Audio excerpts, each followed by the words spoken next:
She texted, "I'm keeping the ring. Consider it payment for wasting my time." After calling off our engagement, I replied, "Fair enough." Then I sent her a bill for $25,000. The ring's true value she'd have to pay taxes on as income. Her panicked call came at midnight. "Welcome to Seductive Dreams. It would be so much appreciated if you would subscribe to my channel and like the video. Now, without further ado, let's go." I, 42 male, was engaged to Brittany, 38, for 8 months, together for 3 years total. The engagement ended 2 weeks ago when she decided I wasn't ambitious enough. After I turned down a job offer that would have required relocating across the country and working 80-hour weeks, she broke it off via text while I was at my nephew's birthday party. "This isn't working. You clearly don't want the same things I do. I need someone who matches my drive. We're done. I'm keeping the ring as payment for 3 years of my time you wasted. Don't contact me." I read it twice, put my phone away, and enjoyed the rest of the party. My 7-year-old nephew doesn't need his birthday ruined by adult drama. That evening, I texted back, "Fair enough. Best of luck." She responded, "That's it. 3 years and all you say is fair enough." I didn't reply, but I did make a phone call to my accountant buddy, Roger. "Hey, quick tax question. If someone keeps an engagement ring after breaking off the engagement and explicitly states it's payment for time spent in the relationship, that's taxable income, right?" Roger laughed. "Oh, absolutely. If she's calling it payment, that's compensation for services. She just converted a gift into income. Why? Just curious. Talk soon. The ring cost me $25,000. I'd saved for 2 years, worked overtime, skipped vacations. It was a 2.5-carat diamond solitaire from a high-end jeweler. I had it appraised and insured, so I had all the paperwork. 3 days after the breakup, I sent Brittany an email, per your text, stating, 'The ring is payment for your time. I'm providing you with appropriate documentation for tax purposes.' The ring's appraised value is $25,000. As this is now compensation rather than a gift, you'll need to report this as income on your taxes. I've copied my attorney and accountant for records. You should receive a 1099 MISC by January 31st. Attached were the appraisal documents, insurance paperwork, and her own text message screenshot where she called it payment. Her call came at 11:53 p.m. Update 1. The midnight meltdown was just the beginning. When I answered her call, she was screaming so loud I had to hold the phone away from my ear. "What the hell is this? You can't make me pay taxes on my ring. It's not your ring, Brittany. According to your own words, it's payment for services rendered. That makes it income. Services. I wasn't a prostitute. I didn't say you were. You said the ring was payment for your time. The IRS doesn't care what kind of time. Payment is payment. This is ridiculous. It's an engagement ring. Was an engagement ring until you declared it payment. Your words, not mine." She hung up.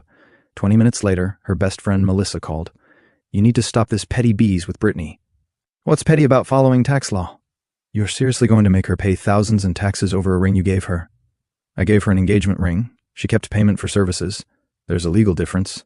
"You're such an ass." "I'm an ass who follows tax code." The next morning, Brittany showed up at my house with her brother Tony, who's apparently a pre-law student. He's been saying that for 6 years. Tony tried to sound official. "What you're doing constitutes fraud and harassment." I pulled out my phone and played the voice memo I'd started recording. "Tony, are you providing legal advice? Because last I checked, you're not a lawyer. That's illegal." His face went red. "I'm just saying you're just leaving both of you." "Brittany, any further communication goes through lawyers." "I don't have a lawyer," she screeched. "Sounds like a you problem." As they were leaving, Tony muttered something about me being a pathetic loser trying to act tough. I called out, "Hey, Tony, how's that Ellis prep going? 6 years is a long time to study for one test." Brittany had to physically drag him away. That afternoon, she tried a different approach. Posted on social media, "Some men can't handle rejection. My ex is literally trying to extort money from me over an engagement ring he gave me. This is financial abuse. Share. If you think toxic men who weaponize money are the worst, my sister saw it and called me. Bro, she's trying to roast you online. Let her. I have receipts. You're not going to respond? Nope. My tax attorney will handle any necessary responses." Update 2. Brittany's entitlement reached new heights when she realized I was serious about the 1099. First, she sent her mom, Deborah. "This woman showed up at my office during lunch. We need to talk about this situation with Brittany." "No, we don't.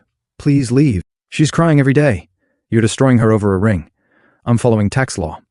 She chose to keep payment instead of returning a conditional gift. Conditional? You asked her to marry you and she said no. In this state, engagement rings are conditional gifts. She could have returned it, but she chose to keep it as payment. That has tax implications. Deborah's face turned purple. "You're really going to make her pay $8,000 in taxes?" "I'm not making her do anything. The IRS has talked to them. You're ruining her life over pride. She ruined our engagement over ambition." Guess we're even. She stormed out, but not before telling my receptionist I was a pathetic man who can't handle rejection. My receptionist, Janet, 65, takes no BS, replied, "Ma'am, he seems to be handling it just fine. You're the one making a scene." But Brittany wasn't done. She hired a tax consultant from Craigslist who sent me the most hilarious letter. "Dear Sir, the ring in question was a gift of love, not payment for rendered services. My client demands you cease this fraudulent claim immediately or face serious consequences." It was signed by Robert Richardson, tax consultant with a Gmail address.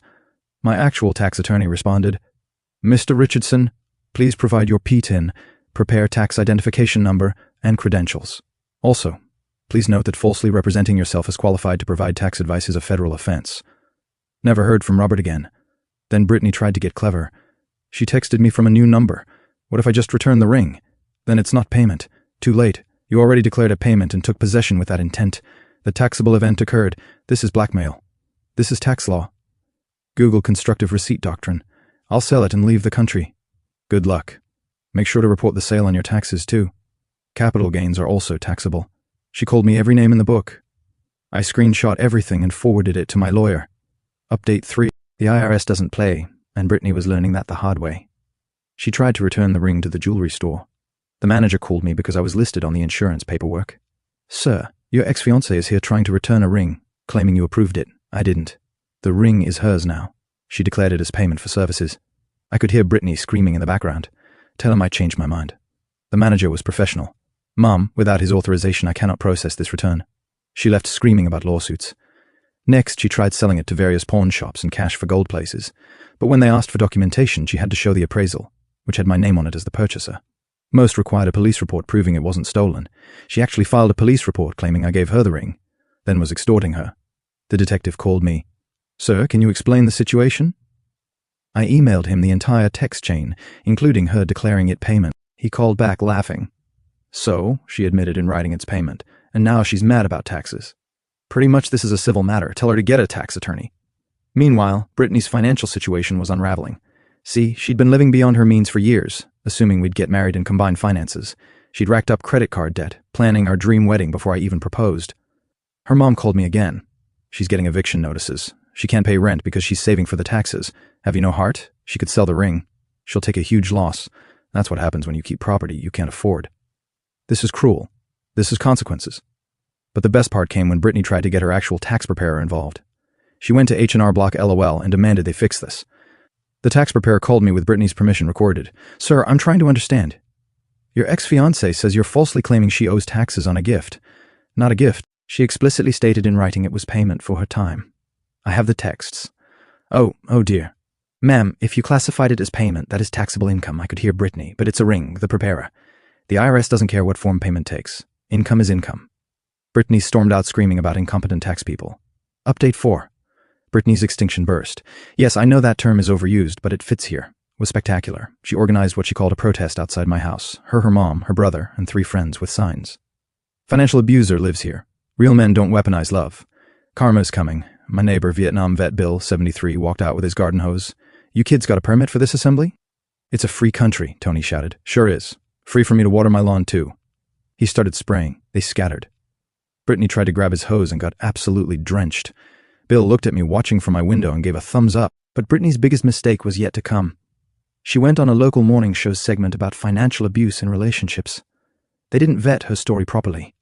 She went on live TV and told her sob story about her abusive ex using the IRS to control her. The host was eating it up until they went to commercial and their legal consultant Googled the situation.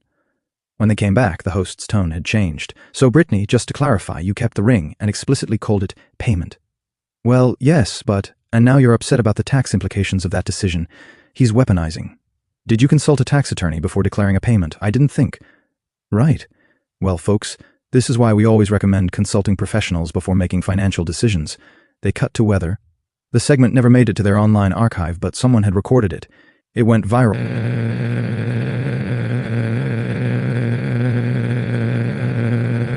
Brittany's shocked face with when keeping it real goes wrong. IRS has entered the chat. Tell me you don't understand taxes without telling me. Her influencer dreams died that day. She went from 5K followers to 300. Update 5. January 31st came and went. I sent the 1099 MISC as promised. Brittany tried one last Hail Mary. She hired an actual lawyer this time. Elizabeth Hartley. Elizabeth called me directly. Mr. Thompson, I've reviewed this situation. While my client's actions were ill-advised, surely we can come to an agreement. Sure, she can pay the taxes. She's prepared to return the ring. Doesn't matter. The taxable event already occurred. This is punitive. This is legal. She declared a payment. I'm required to issue a 1099% for payments over $600. Elizabeth sighed, you're really going to die on this hill. I'm going to follow tax law on this hill. She can't afford the taxes. She can sell the ring. She'll lose thousands. Should have thought of that before declaring a payment. There was a long pause. Then Elizabeth said, you know what? You're right. She made her bed. I'll advise her to sell the ring and pay the taxes. But Brittany didn't want to hear that. She fired Elizabeth and decided to handle it herself. She didn't file her taxes. By June, she got a letter from the IRS.